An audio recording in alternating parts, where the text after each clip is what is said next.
साथियों, 6 अक्टूबर को नागपुर में भारत मुक्ति मोर्चा और बहुजन क्रांति मोर्चा के द्वारा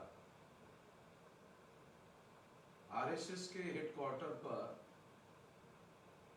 प्रोटेस्ट मार्च लेकर जाने का हम लोगों ने निर्णय किया था और उस पर नमन करने की हमने कोशिश की थी। आरएसएस के इशारे पर उसको रोकने की हर संभव कोशिश की गई, मगर नागपुर का पुलिस कमिश्नर ऑफिस इसमें पूरी तरह से विफल हो गया। इसके बावजूद भी हमें आरएसएस के हेडक्वार्टर पर मोर्चा लेकर जाने का रोकने की वजह से बहुत भारी हंगामा नागपुर में हुआ और पुलिस प्रशासन पूरी तरह से हमारे आंदोलन की वजह से विफल हो गया। इसके बावजूद भी हम लोगों ने इस बात को ध्यान में रखते हुए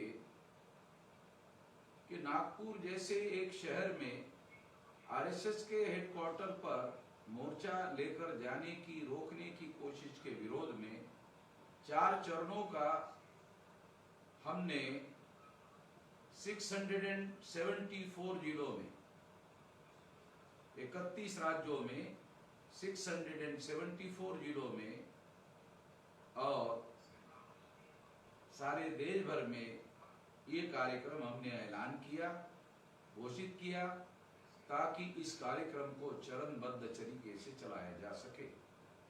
21 अक्टूबर को धरना प्रदर्शन का हमारे लोगों के द्वारा देश भर में कार्यक्रम हुआ। 25 तारीख को श्रृंखलाबद्ध उपवास का कार्यक्रम भी सारे देश भर में हमारे लोगों ने किया और अभी 31 तारीख को प्रदर्शन रैलियों का कार्यक्रम होने जा रहा है। यह प्रदर्शन रैलियों का कार्यक्रम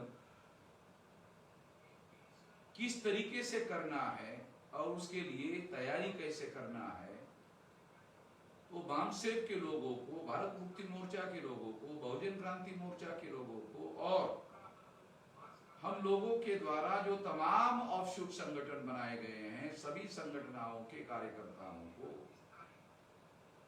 मिलकर इकट्ठा आकर अपने अपने जिले में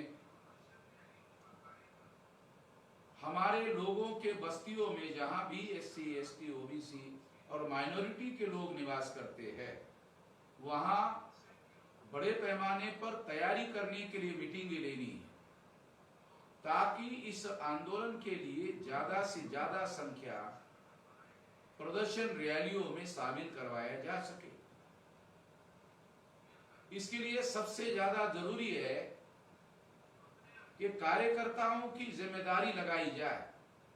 अगर मान लो किसी जिले में हमारे 10 कार्यकर्ता है, 15 कार्यकर्ता है, 20 कार्यकर्ता है, 30 कार्यकर्ता है, 50 कार्यकर्ता है, 100 कार्यकर्ता है, उसके हिसाब से हर एक कार्यकर्ता को हर दिन कम से कम रात के 11 बजे तक 3 मीटिंगें फील्ड में जाकर लेने के लिए जिम्मेदारी लगाई जाए।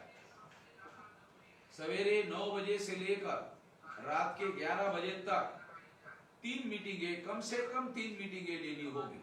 यानी तैयारी करना होगा लोगों के द्वारा, अलग अलग बस्तियों में जाना होगा, बस्तियां निर्धारित करनी होगी, उसके लिए दिन भर तैयारी करनी होगी, 1 दिन, 2 दिन, 3 दिन, 4 दिन तैयारी करनी होगी और तैयारी करने के बाद वहां जाके मीटिंग करनी होगी और मीटिंग करने के बाद वहां प्रदर्शन रैलियों में लोगों को सहभागी कराने के लिए तैयारी करनी होगी और वहां यूनिट राष्ट्रव्यापी आंदोलन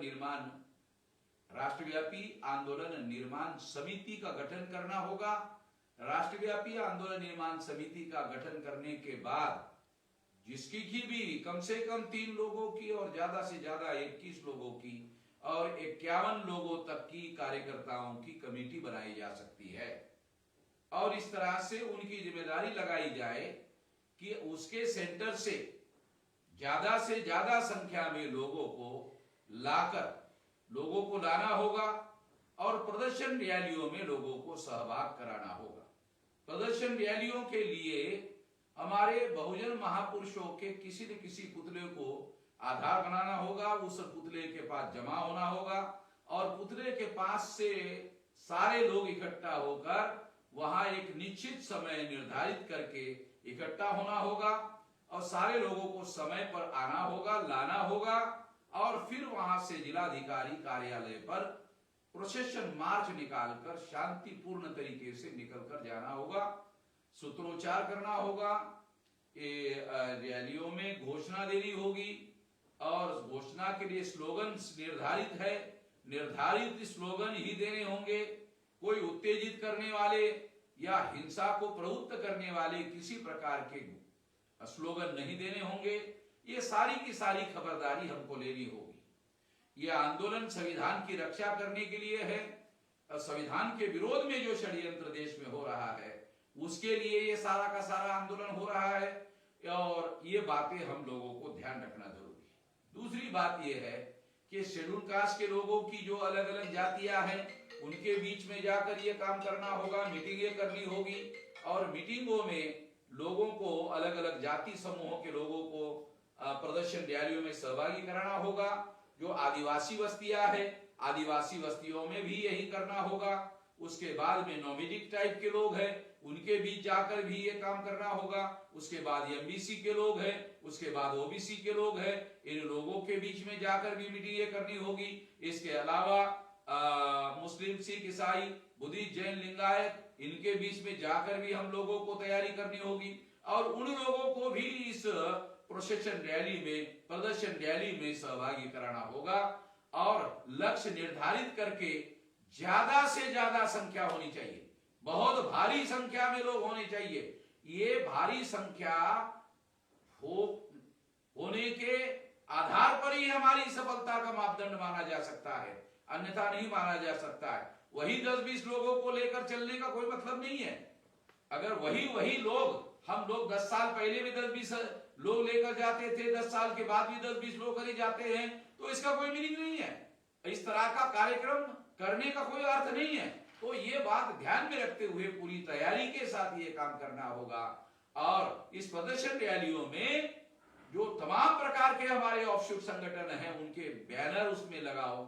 उस बैनर में जो सामाजिक समीकरण है, SC, ST, OBC, माइनॉरिटी के जो लोग हैं उनके संगठनों का सहभागिता उसमें दिखनी चाहिए।